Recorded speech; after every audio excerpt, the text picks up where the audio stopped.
சமீபத்தில் நான் திருநெல்வேலி பாபநாசம் காரையாறு போயிருந்தேன். அங்கே சொரிமுத்து ஐயனார் கோவில் போயிருந்தேன். அங்கே ஒரு பட்டவராயர் சன்னதியில் பார்த்திங்கன்னா சன்னதி பூரா வெறும் செருப்பாக தொங்கிட்டு இருந்தது. என்னடா இது செருப்பாக தொங்கிட்டு இருக்கேன்னு பார்த்தேன்.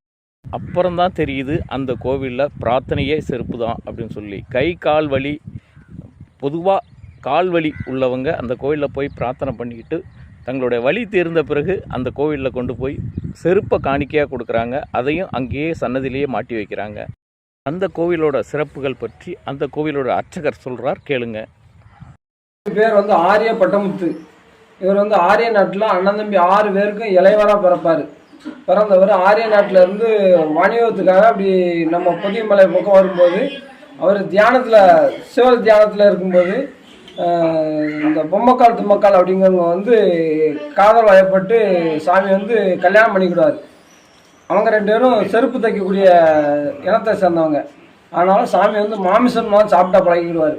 அப்படி பழகும்போது சொரிமுத்தையனாருடைய காட்டில் வந்து காவலுக்காக அவரை வந்து நியமிச்சிருப்பார். சொரிமுத்தையனார் அப்படி நியமிச்சிருக்கும்போது கல்லங்க வந்து அவருடைய அந்த பசுக்களை வந்து காவல்ட்டு போகும்போது சண்டைக்கு போன இடத்துல சாமி வந்து இறந்துருவார்.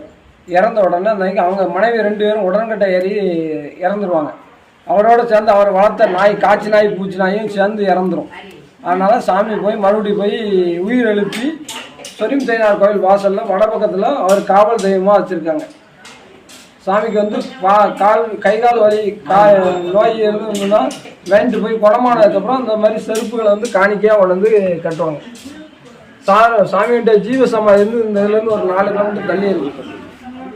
இந்த கோவில் எங்கே இருக்குது, என்ன லொக்கேஷன் கரெக்டாக சொல்லுங்கள். திருநெல்வேலி மாவட்டம் மேற்கு தொடர்ச்சி மலை காரையாறில் இருக்குது.